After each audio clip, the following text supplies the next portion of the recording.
Everyone on the panel from all sides, even the ones saying it is, are under threat of being killed. It can't be. I mean, if we were discussing Quakers, it would probably be easier. The fact is that you learn very swiftly in this game. A little intimidation goes a really long way.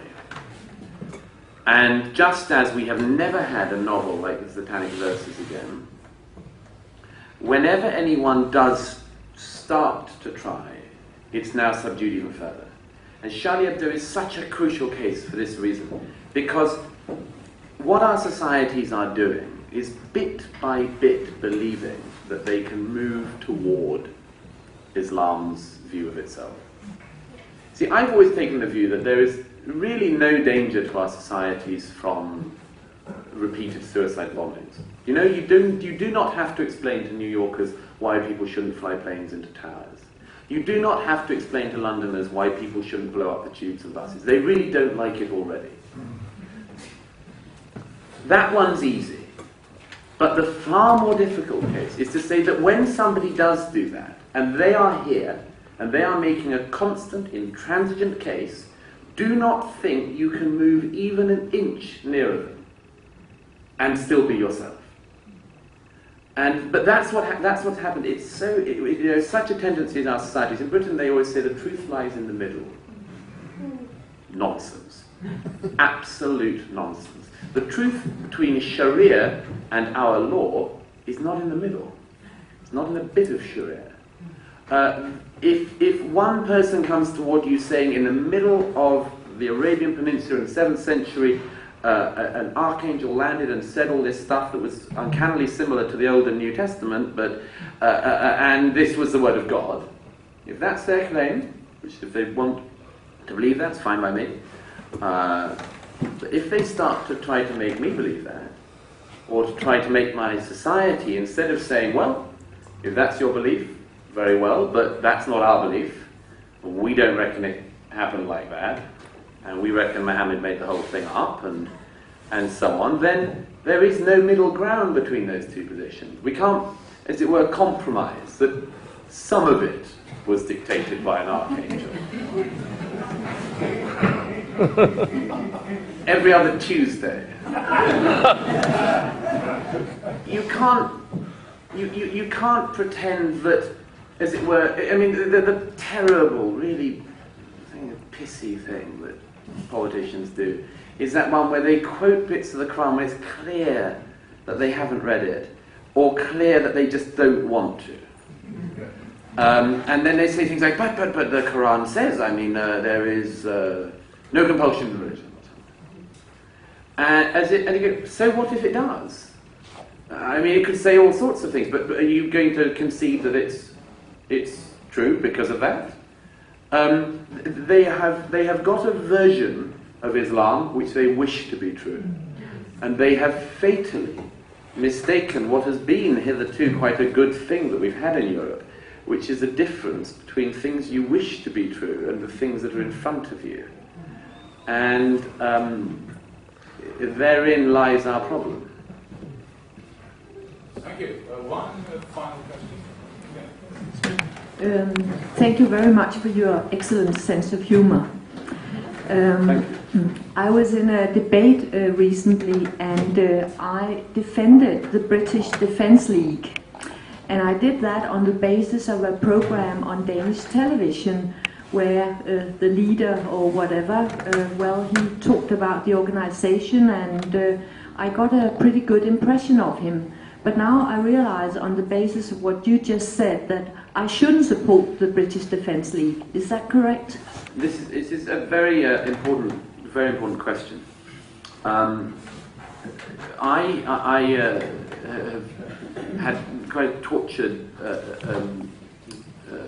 track record on this one for the following reason, which is that I've said for a long time that one of my great fears in Europe generally, but in my country in particular, would be that in the end, decent ordinary people, if the mainstream politicians didn't finally address these questions, decent ordinary people would find themselves stuck between Islamic fascists and other fascists fighting it out between themselves.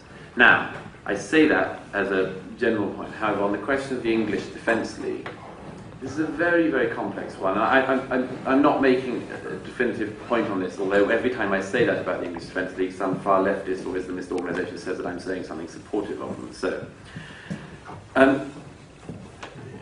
when they first started, I was doing an interview in East London, and they found out I was there, and they came and tried to speak to me. And I said at that time they were all sort of what I would describe as skin-headed types of a kind that the British National Party, that is a racist, fascist party. The British National Party, they looked of that type, and we didn't really know anything about the English Defence League at the time. But I said to them, I don't want to see you, go away. And I said it, I have to admit, in slightly stronger language. And they said, we're not the British National Party. And I said, well, look, I spend a lot of my life criticising politicians who say, but, Mr. Qaradawi came in, he seemed nice and so on, and he promised he wasn't an Islamic fundamentalist, and I say, I could spend a lot of my time criticising politicians for being naive on that one, so I'm afraid if you just say to me, you're not, I just don't know, I don't know who you are, what you are. But as I wrote it somewhere at the time, one of them said to me, we understand, we'll leave you alone, we just want to say we're just British working class guys who hate the fact that we're losing our country. And if you're a member of, I don't like thinking of it, but myself, I'm pretty, I'm privileged in the position I'm in. I'm not a working class, unemployed guy. I have a job. I have a voice in the media and so on. When somebody says that to you, I can tell you it's a pretty wrenching thing. And it is a question that a lot of us have asked. What do we expect people to do? Those of us who have a voice in the media and who make arguments and politicians and so on, what do we expect people to do on the ground? Now, when they had their first demonstrations, they said things like, they had posters saying things like, Sharia persecutes women, and Sharia is against homosexuals and so on. I said, if those are the things you're going on, then that's great with me. That would be, if you were ever to have a grassroots movement opposed to these things, that would be the sort of thing you would hope they would do it on. But it's an extremely complex phenomenon, because there have been investigations which have shown that they have extremists and BNP types in their ranks, but they have also shown they have tried to get such people out, and you have to give them the benefit of the doubt on some of that. They have tried, and it isn't easy, and it's a nascent grassroots starting off young movement, and they're learning some of the mistakes as they go along. And then on the other hand, there are also many people, there's a study that's coming out on Monday from the think tank Demos, showing that actually a majority of their supporters online and so on certainly aren't of a sort of nativist, type. They just hate what's happening. So I come back to this point really with them, that this is what happens when the mainstream loses. When the mainstream abandons its job. This is what happens. I mean, I hate to quote it in almost, it's a cliche, but this as Yeats said, is what happens when the centre does not hold. The best lack all conviction, and the rest are filled with passionate intensity.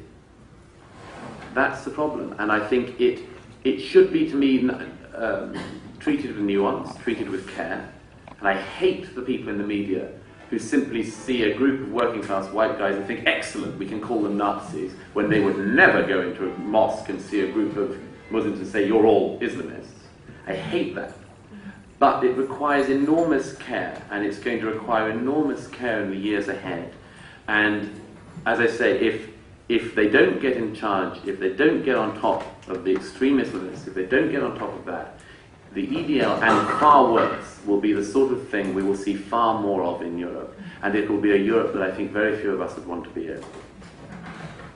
If I may make just one small observation before we go on to the very last question.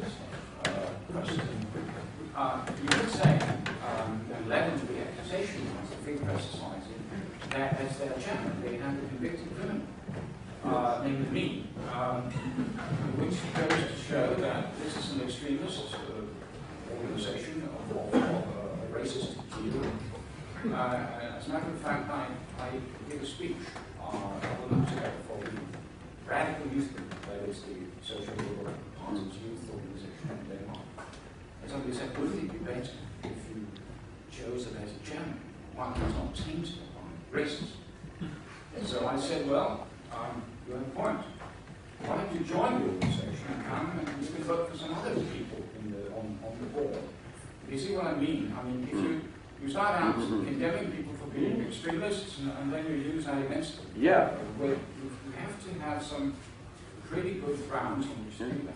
And the facts will continue to matter. And your guy was wrong on his facts. That's why he's wrong. Absolutely. Okay.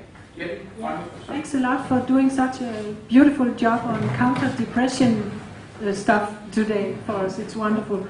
Once we had a boss from our Royal Theatre in our panel, and someone asked him, would you consider putting up Biedermann and the Arsonists at your theatre?